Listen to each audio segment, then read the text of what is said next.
წინა ფილმში განვიხილეთ თუ როგორი სტრუქტურის მოწყობის იყო ეგვიპტე. ხოლო იმისთვის, რომ ხეოფსის პირამიდის მსგავსი მასშტაბის მშენებლობა ეწარმოებინათ, როგორი ტიპის საზოგადოება უნდა ყოფილიყო.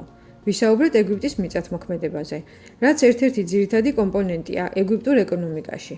როგორც უკვე აღწერეთ, ფარაონ ხუფუს პერიოდის მოქმედების ტექნოლოგია არც ისე დიდ მოსავალს იძლეოდა, რის გამოც მოსახლეობის უმრავლესობას უხდებოდა სწორედ კვების მრეწველობაში მუშაობა, იმისთვის, რომ სახელმწიფო საკმარისი რესურსები დაეგროვებინა. აკადემიურმა მეცნიერებმა დაასკვნეს, რომ ფარაონი ხეოფსი პირამიდის შემნებლობაზე დაახლოებით 40,000 ადამიანს ამუშავებდა, რომელთა დიდი ნაწილიც სწორედ მიწათმოქმედებიდან დროებით მოწყვეტილი ფერმერები იყვნენ და რომელთა სამუშაო დრო გრძელდებოდა დაახლოებით 4 თვეს წელიწადის განმავლობაში. ანუ იმ პერიოდში, როდესაც მიწათმოქმედებას მუშა ხელი არ სჭირდებოდა. ასევე გადმოგცემდნენ, რომ ხეოფსის პირამიდა აიგო 20 წლის განმავლობაში. ეს ვადა დადგინდა იმ განხრით, რომ თავად ხუფუ მართავდა ეგვიპტეს 23 წელი, ხოლო პირამიდა შედგება დაახლოებით 2,3 მილიონი ბლოკისგან, საშუალოდ 2 ტონა ნახევარი წონით, რომელთა ნაწილი ადგილობრივი ან მოტანილი კირქვაა, ხოლო ნაწილი ასუანიდან ჩამოტანილი გრანიტია. მოცემული მონაცემების გამოთვლით გამოდის, რომ თითოეული ბლოკის მოპოვება, ტრანსპორტირება, დამუშავება და შემდეგ ადგილზე მონტაჟის დრო დაახლოებით წუთნახევარია. ეს რა თქმა უნდა რთული წარმოსადგენია, მაგრამ დაუშვათ ასე მოხდა. საინტერესოა რეალურად რა რაოდენობის ადამიანი იქნებოდა საჭირო ამ მშენებლობის საწარმოებლად. მოდით გავაანალიზოთ. მიუხედავად იმისა, რომ პირამიდაში გამოყენებულია როგორც 80 და მეტ ტონიანი ბლოკები, ჩვენ ვთქვათ, რომ ყველა ბლოკი სწორედ 2 ტონა ნახევრიანია. მისი კონსტრუქცია ძირითადად შედგება გრანიტისგან და კირქვისგან. ოფიციალურად გრანიტი გამოყენებულია მხოლოდ შიდა მოპირკეთებისთვის, ანუ მეფის სამარხი კამერა თუ სხვა შიდა სათავსოები, ხოლო ძირითადი მასა კირქვაა. თუმცა ჩვენი კლუბის მოსაზრებით ამ ნაგებობას აქვს სტრუქტურული ძალური კარკასი, რომელიც შედგება შედარებით უფრო მტკიცე ქანისგან. სავარაუდოდ, აქაც ასუანის გრანიტია გამოყენებული. ეს აზრი დაგვებადა თანამედროვე საინჟინრო გამოცდილების და შეხედულებების მიხედვით. დღეს რომ მსგავსი მასშტაბის ნაგებობას ვაპროექტებდეთ, აუცილებლად გვექნებოდა მოთხოვნა, რომ მასზე მოსული დატვირთვებისთვის ჰქონოდა რამდენიმე მასალა. ერთი, რომელიც იქნებოდა უფრო მტკიცე და მეორე, რომლითაც მივიღებდით გარე ფორმებს და შემონაკერს. თავად ეს მოსაზრება, რომ უფრო მეტი გრანიტია გამოყენებული ამ პირამიდაში, მშენებლობის პროცესს კიდევ მეტად ართულებს. იმიტომ რომ როგორც უკვე არაერთხელ ვახსენეთ, გრანიტის კარიერი არის ასუანში, რომელიც რამდენიმე ასეული კილომეტრითაა დაშორებული გიზედან. სწორედ ეს სიშორე ქმნის დამატებით პრობლემას მშენებლობისას, იმიტომ რომ ზედმეტად იხარჯება საკმაოდ დიდი დრო და ადამიანური რესურსი. თუნდაც დაუშვათ და ტრანსპორტირებისას მხოლოდ 2 ტონა ნახევრიანი ქვისლოდები მოჰქონდათ ერთ ჯერზე. მაინც დიდი ენერგიის დახარჯვა იქნებოდა საჭირო ამ პროცესისთვის. თავად აკადემიური მეცნიერები რამდენიმე ვარიანტს გვთავაზობენ ამ მასალის მომარაგების პროცესზე. ერთი მხრივ ამბობენ, რომ ხისგან აწყობდნენ დიდ ციგებს, რაზედაც მოპოვებულ ქანს დებდნენ და შემდეგ უდაბნო ცხელ ქვიშაში მოათრევდნენ გიზებზე. სხვა ვარიანტით იგივე ლოდებს ნავებზე ან ტივებზე ალაგებდნენ და ნილოსის დინებას აყოლებდნენ გიზემდე. მოგეხსენებათ, მშენებლობისას ზემაღალი წონებია გამოყენებული. რაც მეტად დიდია წონა, მისი ტრანსპორტირების სირთულე კიდევ მეტად იზრდება. ეს გამოიხატება იმაში, რომ მოძრაობისას დასაძლევია დიდი ხახუნის ძალა. ნახსენები ორი ვარიანტიდან ჯერ განვიხილოთ უფრო მეტად გავრცელებული ვერსია, რომელიც გულისხმობს უდაბნოში ქვების ტრანსპორტირებას ხის ციგების მეშვეობით, რომელშიც ადამიანები იყვნენ შებმულები. ჩვენ ამ თემის განხილვისთვის ჩავრთავთ უბრალო ფიზიკის ელემენტარულ სასკოლო კურსს. ჩვენ ყველამ ვიცით, რომ გვაქვს საჰარას უდაბნო თავისი ქვიშნარი ზედაპირით. ეს ტერიტორია იქნება ჩვენი ძირითადი მოქმედების არეალი. ზოგადად ქვიშა ცნობისთვის ყველაზე მოუხერხებელია რაიმე ნივთის გასასრიალებლად, იმის გამო, რომ აქვს ძალიან დიდი ხახუნის კოეფიციენტი და ახასიათებს გაბნევა დაწოლის ქვეშ, რის გამოც ტვირთი ეფლობა მასში. თუ კი ვთქვათ და მოპოვებულ ქვას უბრალოდ გავასრიალებდით ამ ქვიშაში, ის მალევე ჩაეფლობოდა ქვიშის ფენაში. წინა ნაწილთან წარმოიშვებოდა მეტი წინაღობა და იმისთვის, რომ წინ გადაადგილებულიყო, მოუწევდათ მისი ქვიშიდან ხშირი ამოთხრა. ეს კიდევ დამატებითი პრობლემებია და დაიჭირვებდა დიდი ენერგიის ხარჯვასაც. ამიტომაც, როგორც მეცნიერები გვეუბნებიან, ეგვიპტელებმა შეიმუშავეს ციგები, რომლითაც უდაბნოში მოაცურებდნენ ყველა ტვირთს. როგორც მოგეხსენებათ, ციგა შედგება 2 სწორხაზოვანი ზოლით ხილამურისგან, რომელზედაც ძალური ხის კარკასია დაკრული ტვირთისთვის. თუ კი ასეთ ობიექტს გავასრიალებთ ქვიშაში, მისი გაბნევის ეფექტი მნიშვნელოვნად შემცირდება წინაღობასთან ერთად. თავად ხილამურებს კი ჰქონდათ მომრგვალებული ცხვირი, რაც გამოირცხევდა მათ ქვიშაში ჩაფლობას. ასეთი სხეულის ქვიშასთან ხახუნის კოეფიციენტი შედარებით მცირე გამოდის. დაახლოებით 0,5-0,7 სტოლი. ეს იმას ნიშნავს, რომ ხახუნის ძალა წასაღები ტვირთვის წონის 0,5-0,7 ნაწილი იქნებოდა. აღსანიშნავია, რომ საშუალო ადამიანს შეუძლია ჰორიზონტალურად დაახლოებით 30 კილოგრამი ექვივალენტური ძალის შექმნა, რაც 60 კილოგრამი ტვირთის გათრევას ნიშნავს ქვიშის პირობებში. თუ კი ვთქვათ 2 ტონა ნახევრიანი ბლოკი იქნებოდა გადასათრევი, ელემენტარული არითმეტიკის მიხედვით გამოდის, რომ ამ ციგის უღელში უნდა შეგმულიყო 50 ადამიანი. ოღონდ ეს იმ შემთხვევაში, თუ კი მშრალად წამოიღებდნენ ტვირთს. მაგრამ არის ერთი ვერსიაც. ხახუნის ძალის შემცირების მიზნით ციგის წინ თხილამურებთან წყალს ასხავდნენ. ეს ამ ხახუნის კოეფიციენტს პრაქტიკულად ორჯერ შეამცირებდა და შესაბამისად გაანახევრებდა უღელში საჭირო ადამიანების რიცხვსაც. ნაცვლად 50-ისა უკვე 25 ადამიანიც ეყოფოდა პროცესს. მაგრამ აქ უკვე მეორე პრობლემა იჩენს თავს. რა რაოდენობის წყალი უნდა დაასხა უდაბნოში, რომ თუნდაც 100 კილომეტრი გზა გაიარო. აქაც გამოვიყენებთ ელემენტარულ არითმეტიკას. იმისთვის, რომ დავასრულოთ ქვიშა 1 სანტიმეტრის სიღრმეზე 1 მეტრი მანძილისთვის საჭიროა დაახლოებით 10 ლიტრი წყალი. დიახ, თქვენ არ მოგესმათ, 10 ლიტრი წყალი. თან საუბარი გვაქვს ციგის მხოლოდ 1 თხილამურზე. ციგაზე მინიმუმ 2 თხილამურია. ანუ ეს ორჯერაა კიდევ გასამრავლებელი. ეს ყველაფერი კი საჭიროა იმის გამო, რომ თავად უდაბნოს ქვიშაა ძალიან მშრალი და წყალიც თან შეიწოვება და თან მალე აორთქლდება მაღალი ტემპერატურების გამო. ელემენტარული გამოთვლით 100 კილომეტრი გზის გასავლელად დაგჭირდებოდა დაახლოებით 2 მილიონი ლიტრი წყალი, ანუ 2000 ტონა. და ეს ყველაფერი მხოლოდ 1 ცალი 2 ტონა ნახევარი ქვის გადასაადგილებლად უდაბნოში. შედარებისთვის ამ სურათზე ნაჩვენებ სარკინიგზო ცისტერნაში ეტევა 70 ტონა წყალი. შესაბამისად 2000 ტონა წყლისთვის საჭირო იქნებოდა 28 ცალი ასეთი ცისტერნა.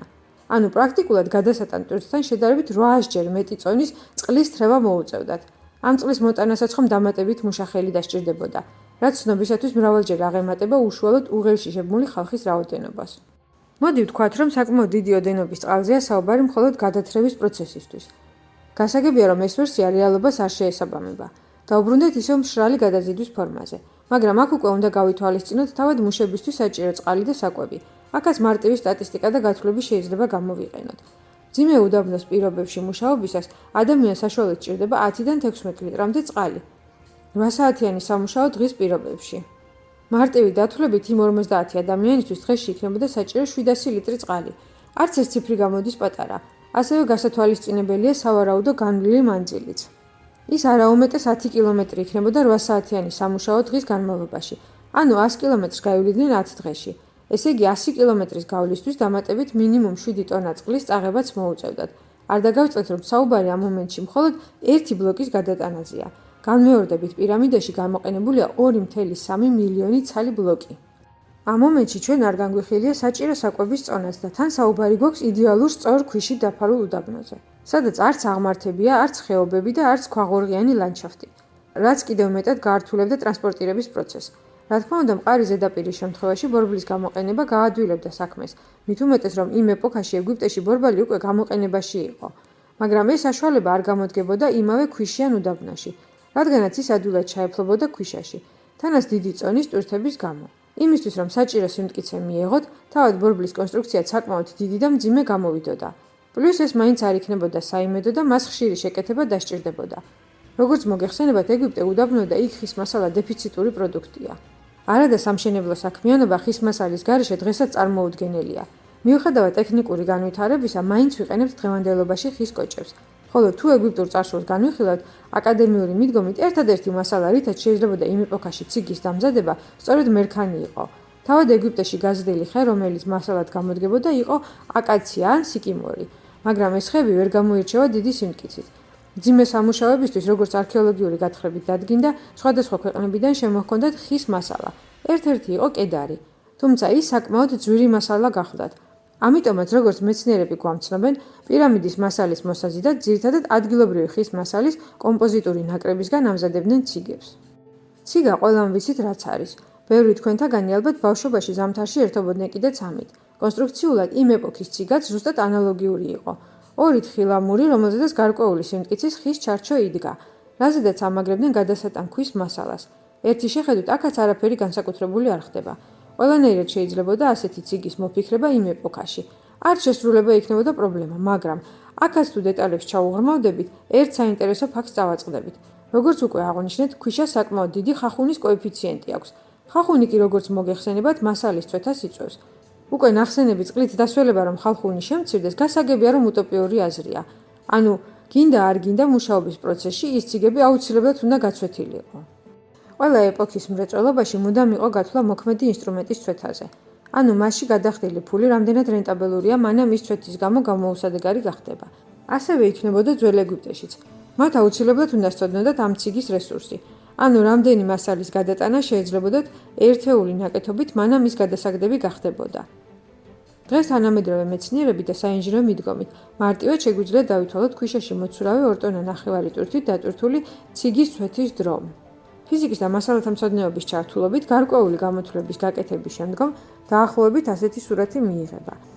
ის მასალა, რომელთაც დამზადებული იყო ციგის თხილამურები, ხოლო თავად ციგა დატვირთული იყო აღნიშნული ტვირთით. ყოველი 1 კილომეტრის გავლისას მიღებული ცვეთის გამო ციგის თხილამური გათხელდებოდა დაახლოებით 5 მილიმეტრით. კარგ შემთხვევაში, თუკი ციგის თხილამურის სისქე იქნებოდა დაახლოებით 30 სანტიმეტრი, მაშინ მისი სრულად გაცვეთისთვის საკმარისი იქნებოდა 60 კილომეტრის გავლა. მაგრამ მოგეხსენებათ, რომ რაც უფრო გათხელდებოდა თხილამური, მით მეტად დაიკლებდა მისი სიმტკიცეთ. შესაბამისად, ბოლომდე გაცვეთამდეც ვერ მიაღწევდა. ის გაცილებით ადრე დაიმტვრეოდა. უხეშად რომ ვთქვათ, შესაძლოა გაეძლო 10 ან 15 კილომეტრზე გაცურებისთვის. ანუ უკვე ნახსენები 100 კილომეტრის გასავლელად დაახლოებით 7-8 ციგა იქნებოდა საჭირო. ამ დროს გასათვალისწინებელია ციგის ზომებიც.